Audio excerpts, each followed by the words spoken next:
Oromia Global Media. Oromia Global Mediaan miidiyaa uummatarraa uummataaf dhaabbate yoo ta'u, miidiyaan kun sagantaalee adda addaa uummata keenya fayyadan akkasumas barsiisanii fi eenyummaa, seenaa, duudhaa, aadaa, hawaasummaa, dinagdee, aartii fi ispoortii uummata keenyaa bu'uura godhachuudhaan tamsaasa qabatee dhufaa jira. Dabalataan miidiyaan kun sagantaalee tamsaasaa irratti qulqullina kan bu'uureffate yoo ta'u, miidiyaa uummatarraa uummataaf dhaabbatedha. Egaa yeroo dhihootti nu eegaa jecha miidiyaa hawaasa Oromoo biyyoota addunyaa garaagaraa irra jiran hirmaachisee uummata isaaf dhaabbate kana jabeessaan dhaamsa keenya. Bareechee dubbata OGM OGM OGM OGM OGM OGM OGM OGM OGM OGM Ummatara ummata media sinkembul media demokrasiya sahaku diret bisa Jalake sinagada ehunde wakituma mada demokrasi malato jokuma Ibsitu agam sera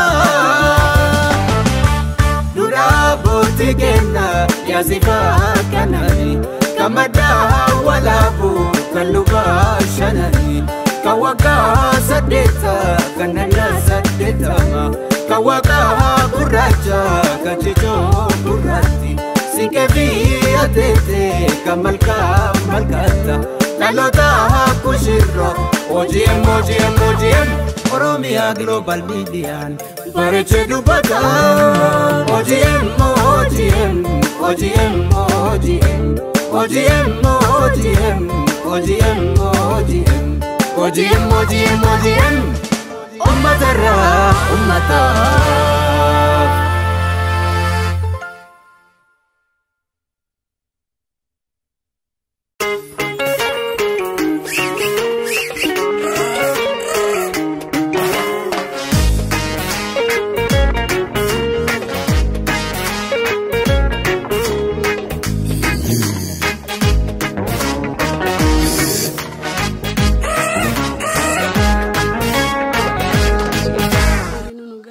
Kena jira. Awin jedham. Sararufte. As magaalaa bulbulaarra. Ayyaanni Irreechaa hora Laangaanoo maal fakkaata? Bareeda. Bareeda. Gammachuu maal qabda? Gammachuu daangaa hin qabne nan dhagaa. Uummata Oromootiif ergaa maal qabda? Uummata Oromootiif baga kanaan isin ga'e jedha. Kadu'anis odoo kaanii arganii natti tola. Qabsooftonni sabaa odoo ol jedhanii arganii natti tola. Kanaafuu gammachuu daangaa hin qabne nan dhagaa. Ayyaana Finfinnee deemte? Deemeera. Asirratti maaltu sun hubatame? Gammachuu daangaa hin qabne nan mudannoo qabda ayyaana hora Finfinnee gaafa deemte? Mudannoo maan qabu. Gammachuu malee. Ayyaana kanarratti argamu keetiif gammachuu guddaa qaba. Hedduutti gammada. Irreechi irree kenna. Irreecha irreeffataa turre duraanis. Kaara Laangaannoo kun guyyaa hadhaa calqabuun kenna nutti tola. Ka xumura hin qabne ta'uu qaba jedha.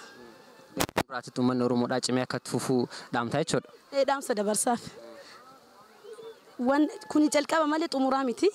Waggoota kanaan dura darbaniif irreeffatu. OGM OGM OGM Ummatara ummata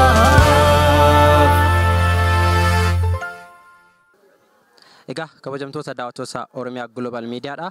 As hora Laangaannootti argamneet keessumaa tokko biraa qaba. Maqaa isaatii fi waa itti dhagame gammachuu isaa wajjin turti taasisaa nu faana ta'a. Maqaan kee jedhama eessa dhufte?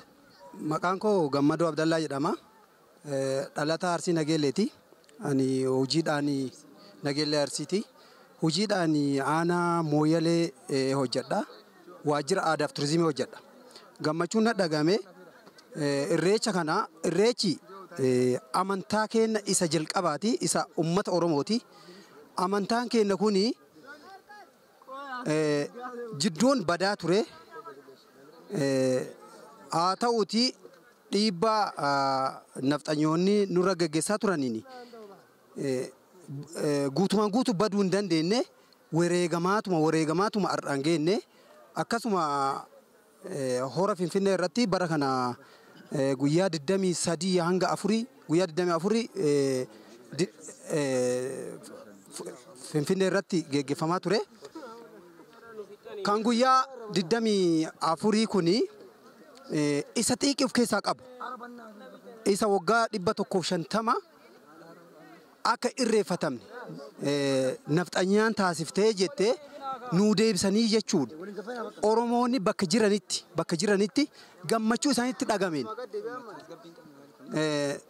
Kan tiraanspoortii qaban tiraanspoortiidhaan, kan tiraanspoortii hin qabne miilaan Adaamaa ka'anii, Asallaa ka'anii gammachuudhaan haala ho'a ta'een osoo namni tokko miidhamin, osoo namni tokko waan tokko hin ta'in irreeffannee achumaan Bishooftu deebinee Bishooftutti illee waan tokko dhiibbaa tokko malee miidhama tokko malee irreeffannee oollee galleerra. Hojiin uummatarraa uummataaf. Amma immoo kan hara laangannoo jirra. Kan hara laangannoo jirra iddoo Ashalamoo jedhamu jirra. Iddoon kuni iddoo uummati Oromoo naannoo kana ittiin wareegamaa turanii sirna nafxanyaadhaan itti wareegamaa turanii amma isa daawwachuu fi achi jirra. Tole mee bara kana jechuudha jijjiiramni biyya kana keessas dhufee jira jijjiiramni dhufee immoo baay'ee nama gammachiisa. Keessumaayyuu muummichi ministeera Itoophiyaadha Dr. Abiy Ahmed badhaasa Noobilee idil addunyaas argatanii jiru tibba kana. Gammachuu maaltu dhagame kana wajjin wal qabsiiste? Kana ilaalchisee gammachuu guddatu na dhagame. Jijjiiramni guutumaan guutu jira. Jijjiirama kana qofaa miti waan amantaa keenyaa kana qofa osoo hin ta'in akka biyyattii irra darbee Afrikaa irra darbee akka guutuu addunyaatitti beekame. Namni kuni nu keessaa ba'e dhalataa Oromooti. Oromoo keessaa ba'e gammachuu guddatu nu dhagama. Ammallee kana guutumaan guututti asii kaanee ka'ee nu jennu osoo hin ta'in guutumaan guututti magaalaatti deebisnee gammachuu keenya kan ibsannu ta'a bakka bifa hiriira nagaatiin. Kanaaf jijjiiramni jiru guutumaan guututti jijjiirama guututu jira. Kanaaf nutis qeerroon illee waan ta'uu qabnu keessaa jijjiirama jiru kana deeggaruu qabna. Jajjabeessuu qabna. Maaliif jennaan lammii keenyaa nama keenyaa jijjiirama fidee jira. Jijjiirama kana jajjabeessuu qabna jedha. Oromiyaa Global Media. Oromiyaa Global Mediaan miidiyaa uummatarraa uummataaf dhaabbate yoo ta'u miidiyaan kun sagantaalee adda addaa uummata keenya fayyadan akkasumas barsiisanii fi eenyummaa, seenaa, duudhaa, aadaa, hawaasummaa, dinagdee, aartii fi ispoortii uummata keenyaa bu'uura godhachuudhaan tamsaasa qabatee dhufaa jira. Dabalataan miidiyaan kun sagantaalee tamsaasaa irratti qulqullina kan bu'uureffate yoo ta'u miidiyaa uummatarraa uummataaf dhaabbatedha. Egaa yeroo dhihootti nu eegaa jecha miidiyaa hawaasa Oromoo biyyoota addunyaa garaagaraa irra jiran hirmaachisee uummata isaaf dhaabbate kana jabeessaan dhaamsa keenya. Bareechee dubbata OGM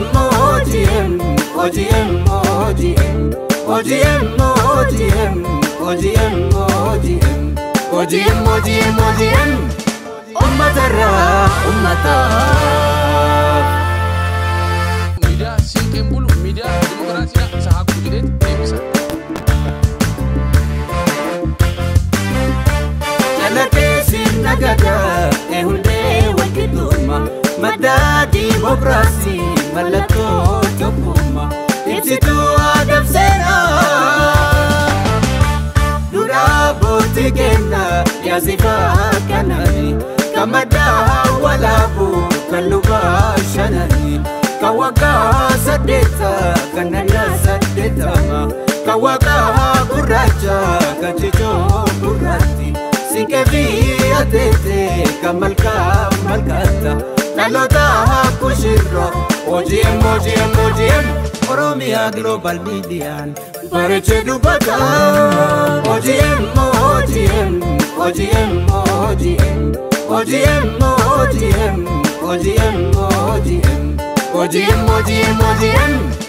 uummatarraa uummataaf.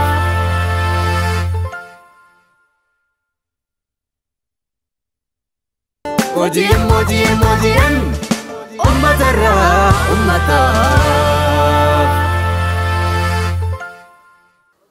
Jijjiiramni kun sittolee jira jechuun amma walumaa galatti yoo kaasne har'a kan asitti argamneef illee waa'ee ayyaana hora laangannooti. Uummanni Arsii lixaa as naannoo kanatti argaman dhufanii asitti kan irreeffataa jiranii atillee uffata aadaatiin bareeddee jirta. Kun ergaa guddaa qaba. Uummata aadaatiin bareeddee akkanatti dhuftee hawaasa kee wajjin gammachuun kee ibsachuuni. Mee walumaa galatti ayyaanni kun akka itti fufuuf gara fuulduraatis uummanni Oromoodha gara fuulduraatti akkana hora laangannoo kanas as bayee akka irreeffatu aadaa ofii akka guddifatu seenaa ofii akka dagaagsu erga maal dabarsu uummata Oromootaan karaa kallattii Oromiyaa Global Mediaatiin. Kanaaf wanni amma jedhamu aadaani irreechi aadaa kenna aadaa jechuun mallattoo eenyummaa kennaati. Mallattoo eenyummaa kennaati mallattoo eenyummaa kennaa namni sabni biraa dhufee nuun jajjabeessu ofii jajjabeeffan. Kanallee bifa maal ta'een jajjabeeffanna kan jedhu aadaa uummata keenyaa kan naannoo keenya calaqqisiisu kan waan amantaa keenyaa ibsu. Amma fakkeenyaa uffanni anu uffadheeru kuni abbaa gadaati. Nu amma siyaasa biraa ibsu osoo hin ta'ini waan amantaa keenyaa yoo ibsinee jenne amantaan keenyaa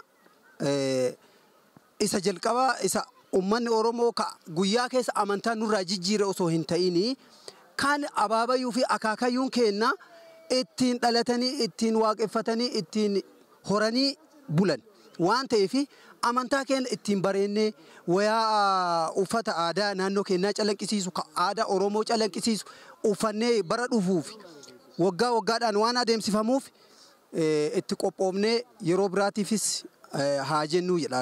Hojiin uummatarraa uummataaf. Shantamaan booda Oromoon tokko ta'ee godinoota hundarraa yaa'ee asitti Finfinnee irratti hara Finfinnee irratti irreeffachuu isaa adda itti aansee jedhamu Oromoon tokko ta'eeti tokkummaan bayee aadaa bareeda isaa agarsiisee uffata aadaa bareedaa kana uffatee bayeeti tokkummaan irreeffatee galeera waan gammachuu guddatu na dhaga'ama. Muummichi ministeera biyyattii obbo Dr. Abiy Ahmed badhaasa Noobeelii Dilaaljuunaa argatanii jiran tibba kana mee gammachuu maalii qabda kana irratti? Gammachuu guddatu na dhaga'ame dhugaan siin jedha gammachuu kanan jedhama kana jedhee dubbadhee danda'u gammachuu guddatu natti dhaga'ama. Hojiin uummatarraa uummataaf. Anke yoon jedhame sararteet.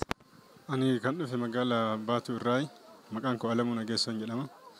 Irreecha hara laangannoo kan irreeffachuu dhufe yeroo darbe kan Finfinnee irreeffadheera. Kanas nan qoodama jedhee gammadeetuma dhufe. Gammachuu guddatu natti dhaga'ama. Keessattuu barana xiiqii baay'eetu jiraayyuu baay'een gammada. Guddaan gammada jechuudha. Oromiyaa Global Media. Oromiyaa Global Mediaan miidiyaa uummatarraa uummataaf dhaabbate yoo ta'u miidiyaan kun sagantaalee adda addaa uummata keenya fayyadan akkasumas barsiisanii fi eenyummaa, seenaa, duudhaa, aadaa, hawaasummaa, dinagdee, aartii fi ispoortii uummata keenyaa bu'uura godhachuudhaan tamsaasa qabatee dhufaa jira. Dabalataan miidiyaan kun sagantaalee tamsaasaa irratti qulqullina kan bu'uureffate yoo ta'u miidiyaa uummatarraa uummataaf dhaabbateedha.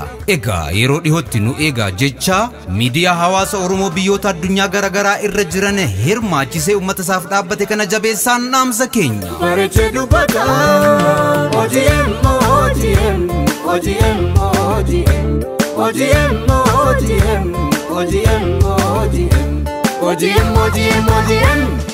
uummatarraa uummataaf. Miidiyaa siiqeen bulu miidiyaa dimokiraasiidha isa haa guddisee deebisa. Dalakeessiin nagadaa hundee walqixxummaa maddaa dimokiraasii mallattoo tokkummaa ibsituu aadaa seeraa. Duraa bootti kenna yaasifaa kanani kamada walaabu kalubaa shanani kawakaa saddeeta kanana saddeetama kawakaa gurraacha kanchichoo gurraatti sinkeefi ateete kamalkaa malkaata dhaloota kushirro OGM Oromiyaa Global Mediaan bareechee dubbata OGM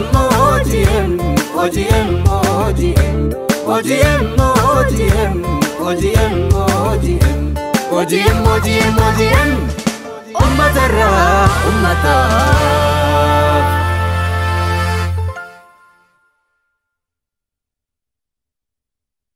Gammachuu jedhama.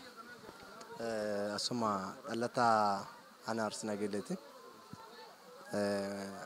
wanti baay'ee na gammachiisu tokko keessattuu waa'ee hora laangannoo kana yoo dubban waggoota 140 dura uummanni keenya asitti naannoo Ashalamoo jedhamu kanatti uummanni baay'een dhiibbaa irra ga'ee aadaa isaa dhabeet aadaa itti irreeffannaa dhabeet aadaa wal tokkummaa waliin marachuu dhabeet miidhame isaa irraadha. Iddoo kana arguun keenya gammachuu daangaa hin qabnetti na dhagama. Kana jedhee dubbachuun nan danda'u amma baay'ee natti baay'ata. Ka Finfinnee illee adda itti deebi'ee kunis waan dhufu gammachuu Oromoon bilisoomneeti akka biyyas bulchaa jiru akka biyyas ammannee sabab sallammii of ammannee aadaan keenya badhaa aadaa uumamaa waaqa sodaannee waaqa jalatti mirga uumamaa sabab sallammii fi addunyaa itti bultu sirna gadaa ka addunyaadhaafis calaqqisiisantu nu deebi'e ittiin bullaarraa jedha. Galatoma yaadannaa keessaniif. Galatoma. Tole mee Dr. Abiy badhaafamuu isaatis gammachuu ibsachuu barbaadan fakkaata. Dr. Abiy akka idil addunyaatti badhaasa Noobeelii argatee jira. Kun mee gammachuu maal keessa uumeesi?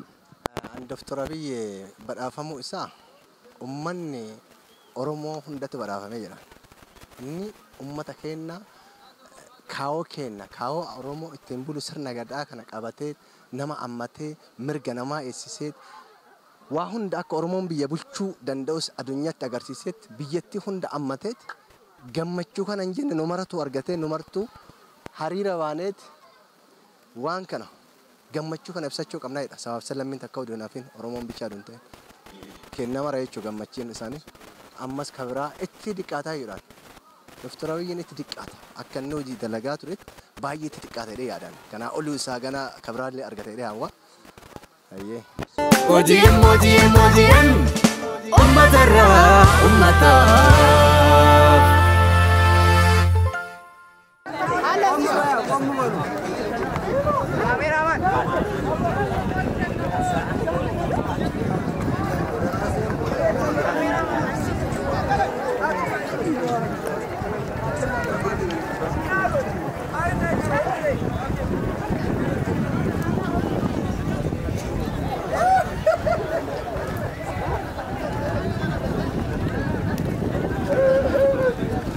Ayyaanni Irreechaa baay'ee bareedaadha. Ani Oromoodhaa malee Irreecha waan maal akka ta'e iyyuu hin beeku ture ijoollee baadiyyaati. Garuu dhalachuu kootiif baay'ee gammadeera. Uummanni Oromoo baay'ee bareedaa sababa boonaa sababa bareedaa qaba. Baay'ee itti boonaa baay'ee gammadaa. Kanan biranas keessattuu adda gisee hunda uummanni yoo deemu haa argu malee waa'ee Irreechaa wanti beeku hin jiru. Garuu amma baay'ee tokko gammadeera kana duraaf fuulduraafillee gammachuun kiyya kanaa ol akka ta'u jedheetin yaada. Uummata keenyaaf illee akkasuma uummata badhaa uummata jaalatamaa uummata galaana baay'ee bareedanii baay'ee namatti toltu. Aadaan keessan baay'ee lalisaadha itti hafuuf qabsoon keenya jedhaan. Hojiin uummatarraa uummataaf. Durso bagayyaan Irreechaa si gahuu barbaada. Eenyu maqaan kee eessarraa dhufte? Maqaan koo Fiqaadee Gadaa jedhama. Kanan dhufee godina Arsii Lixaa magaalaa Arsii Nageelleerraa. Bagattiinuu waliinuu nu ga'ee jedha. Akka waliigalaatti isin Irreecha hora Arsadittis jaarraa tokko walakkaa booda carraa akkasii argannee irreeffannee har'a hin geenye har'a immoo kan jirru hora Laangannooti. Irreecha hora Laangannoo irra jirra. Mee akka waliigalaatti gammachuu maaltu sitti dhagahama? Irreecha bara kanaa maaltu adda isa godhe jettee yaadda? Irreecha bara kanaa wanti adda isa godhu Finfinnee iddoo ilmaan Oromootti cabaa turan irratti naannoo hara Finfinnee irratti irreeffadheera dhaqee baay'ee natti tola. Irreecha baranaa wanti adda isa godhu Finfinnee keessatti irreeffachuu kennaaf uummanni Oromoo iddoo irraa buqqee irra deebi'ee irreeffachuu isaatiif baay'ee gammadeera dhaqeellee irreeffadheen jira. Oromiyaa Global Miidiyaan miidiyaa uummatarraa uummataaf dhaabbate yoo ta'u miidiyaan kun sagantaalee adda addaa uummata keenya fayyadan akkasumas barsiisanii fi eenyummaa, seenaa, duudhaa, aadaa, hawaasummaa, dinagdee, aartii fi ispoortii uummata keenyaa bu'uura godhachuudhaan tamsaasa qabatee dhufaa jira. Dabalataan miidiyaan kun sagantaalee tamsaasaa irratti qulqullina kan bu'uureffate yoo ta'u miidiyaa uummatarraa uummataaf dhaabbateedha. Egaa yeroo dhihootti nu eegaa jecha miidiyaa hawaasa Oromoo biyyoota addunyaa garaagaraa irra jiran hirmaachisee uummata isaaf dhaabbate kana jabeessaan dhaamsa keenya. Bareechee dubbata OGM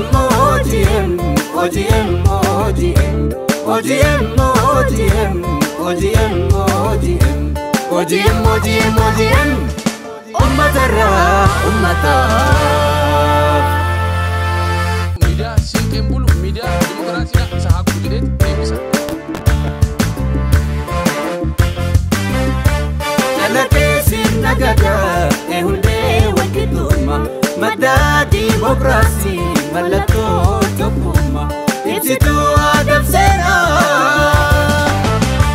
duraa bootti kenna yaasifaa kanani kamadaa walaabuu kan lubaa shanani kawakaa saddeeta kanana saddeetama kawakaa gurraacha kan cichoo gurraatti sinkeefi ateete kan malkaata dhalota kushirro OGM Oromiyaa Global Mediaan bareechee dubbata OGM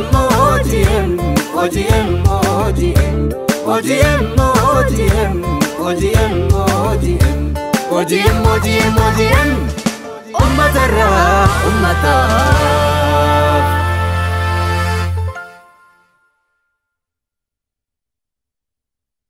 Akka waliigalatti ati kun dargaggeettiidha qeerroodhaan aarsaan tun wanni hundi tun carraa kana hunda kan arganne har'a akkanatti as dura waggoota 2-3 dura yeroo sirni nama nyaataa jiru sanii uffata aadaatiin akkanatti faayamanii socho'uun hin danda'amu ture ummata waliinis akkana socho'uun hin danda'amu ture har'a immoo lubbuun jiraattee carraa akkana argachuu keetiif gammachuun sitti dhagahu maalidha?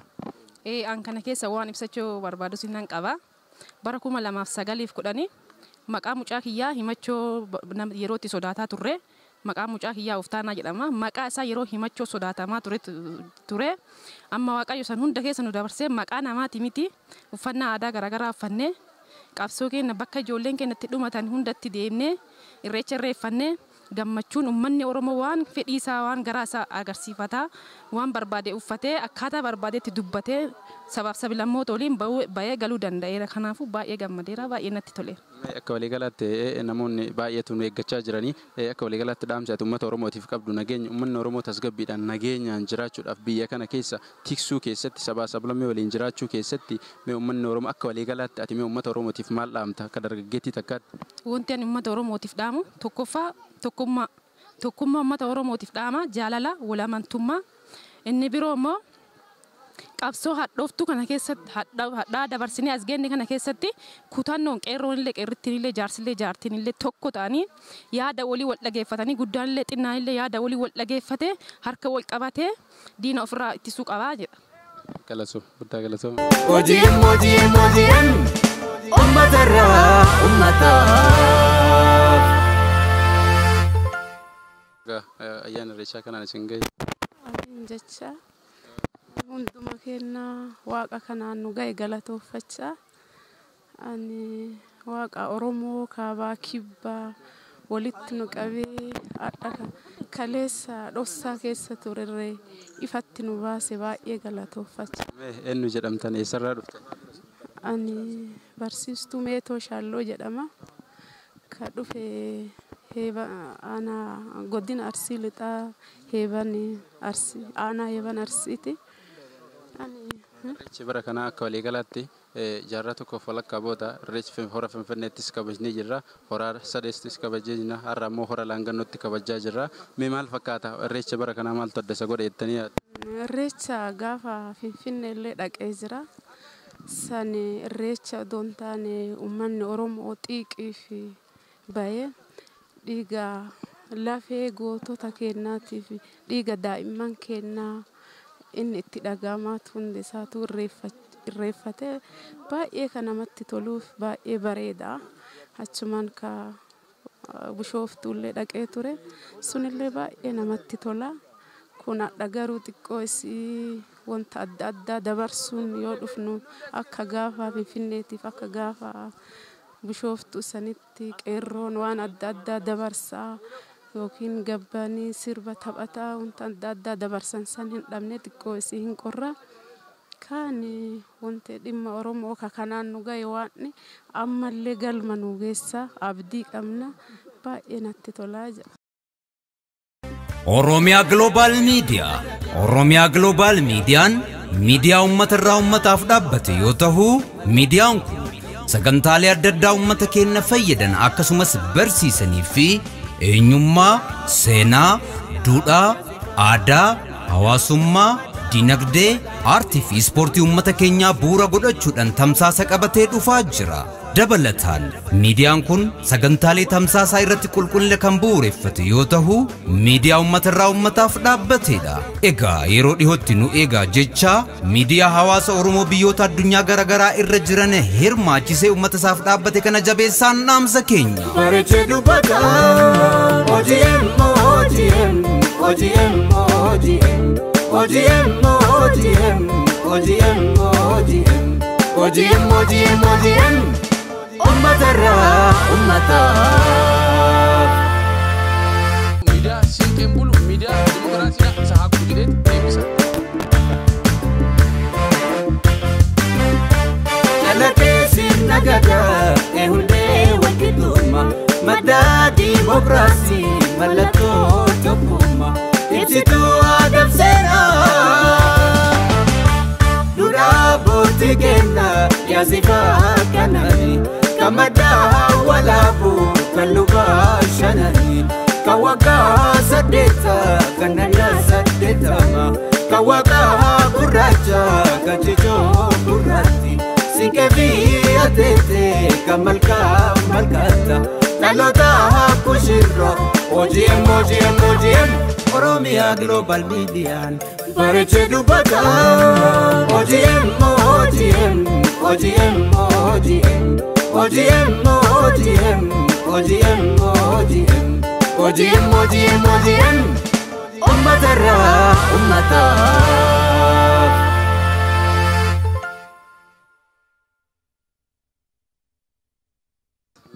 akka uummata Oromoo tokkotti isini carraa kana jaarraa tokko falakkaa booda carraa kana arganne dhiigalmaan ayyaatti jissinee lafee ilmaan kennaatti caccabsinee carraa kana arganne mee irreechi haaluma kanaan akka bara kanaatti akka haalaan ayyaaneffannu uummanni Oromoo hundi kaabaa kibba bahaadhiyaa walitti bahee carraa kana argatee wal argee dhaamsa garaagaraa waliif dabarsee wal jaallatee irreechi irreedha jedhee akka gargar galuuf irreechi kun irreecha kana keessatti irreecha nagahaa akka ta'uuf dhaamsi keessan maalidha?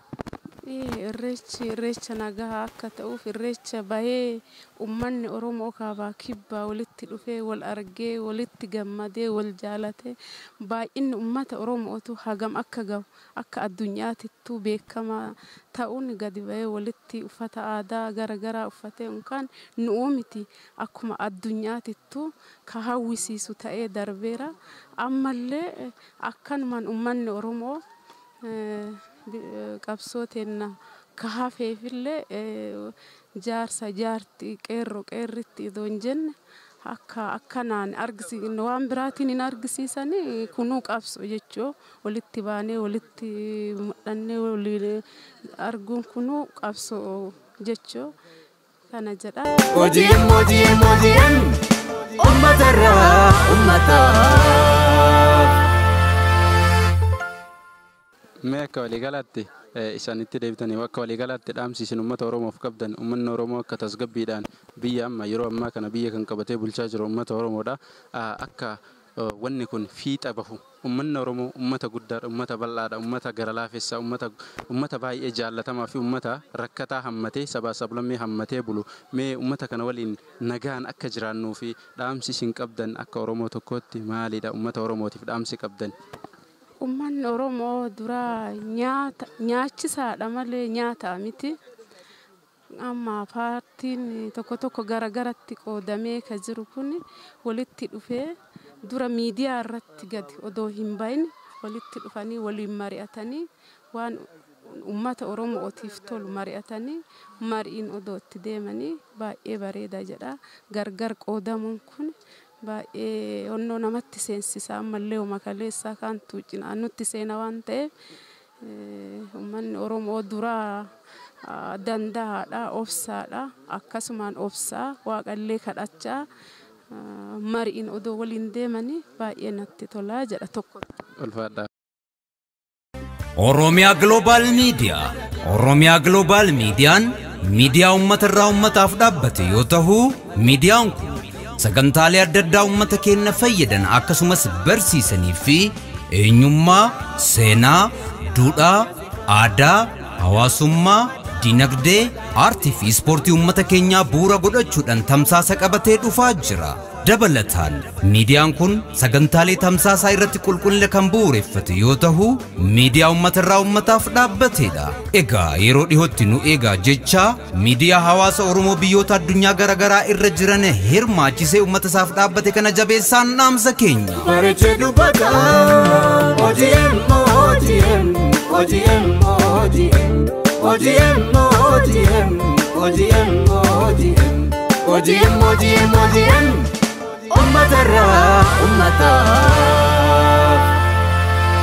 Media sinqeen bulu miidiyaa dimokiraasiidha isa haa guutu jedhee deebisa. Jalaqee sirna gadaa hundee walqixxummaa madda dimokiraasii mallattoo tokkummaa ibsituu aadaa seenaa duudhaa bootti kenna yaasifaa kanani.